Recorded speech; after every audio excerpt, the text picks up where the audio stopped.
sur 3 a souhaité son arrêt. 2 sur 3 a souhaité son arrêt, on l'a vu Florian Silnicki. 60% des Français souhaitent l'arrêt de ce mouvement. Comment est-ce qu'on peut interpréter ces chiffres ?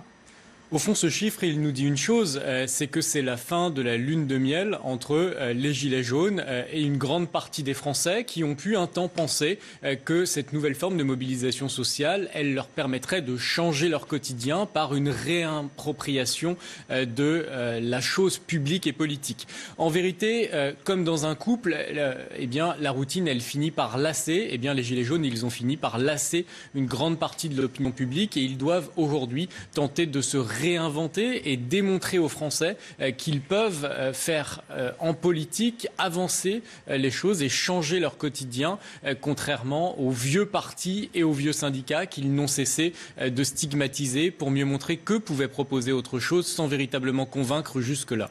Alors Florian Silnicki, le gouvernement lance l'acte 2 du gouvernement, avec notamment le nouveau projet de loi constitutionnel qui doit être présenté dans un mois au Conseil des ministres.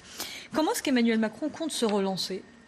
Emmanuel Macron, il compte aujourd'hui se relancer en tirant les leçons du scrutin européen qui a vu faire naître une vague verte et il compte donc démontrer que la France peut prendre le leadership européen sur la question écologique. On sait que ça avait beaucoup porté à Emmanuel Macron, notamment lorsqu'il avait détourné le slogan de Donald Trump pour démontrer sa mobilisation après le pacte de Paris. Mais Emmanuel Macron et ses communicants, ils n'oublient pas la leçon essentielle donnée par Talleyrand.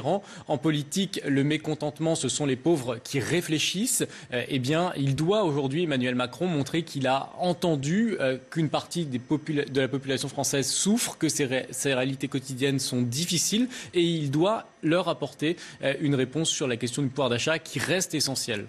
Un autre sujet sur lequel j'aimerais vous faire réagir, c'est cela concerne le parti Les Républicains, les LR, qui sont dans la tempête. Laurent Wauquiez, leur patron, est sous pression. Le maire de Quimper, Ludovic Jolivet, a annoncé qu'il quittait le parti de Laurent Wauquiez pour rallier Agir, parti allié à celui d'Emmanuel Macron. On va écouter ce qu'en pense Jacques Millard. Il est le maire LR de Maisons-Laffitte et puis ensuite je vous ferai réagir. Ça n'apporterait qu'un peu plus de confusion et on ne pèse pas. Parce qu'il ne faut pas nous raconter des histoires. On ne pèse pas avec 20 députés. On pèse lorsqu'on a un minimum d'une centaine de députés comme nous les avons actuellement. Je comprends qu'aujourd'hui certains députés, notamment dans leur tribune, veulent se faire entendre, veulent un changement de politique. Mais je leur dis, attendez les gars, ne brûlez pas les navires qui vous a fait Elia.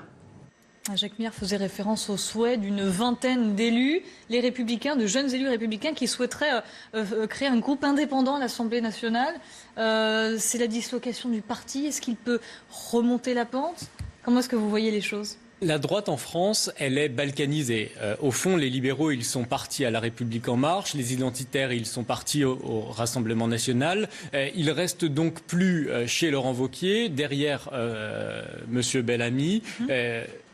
Un espèce de moignon électoral qui ne leur permet plus de conquérir l'échiquier politique français. Et la difficulté essentielle aujourd'hui pour Laurent Wauquiez, c'est de mettre en scène un mouvement, montrer qu'il a tiré les leçons des enseignements électoraux successifs que les Français leur ont donnés. La difficulté majeure pour ce parti de droite républicaine, c'est que eh bien, les Français, les militants LR, ils sont partis chez La République En Marche ou chez le Rassemblement National sans difficulté. Ils n'ont pas le sentiment d'avoir trahi leur camp d'origine. Et Laurent Wauquiez, le 16e arrondissement de Paris, qui est arrivé largement en tête pour La République En Marche, devant les LR. Ouais. Exactement. Il passe sans complexe dans le camp du président de la République. Ça appelle évidemment un sursaut des Républicains et de Laurent Wauquiez. Mais Laurent Wauquiez, il doit d'abord combattre l'idée qu'il ne peut pas être un opposant crédible à Emmanuel Macron. Et c'est aujourd'hui une idée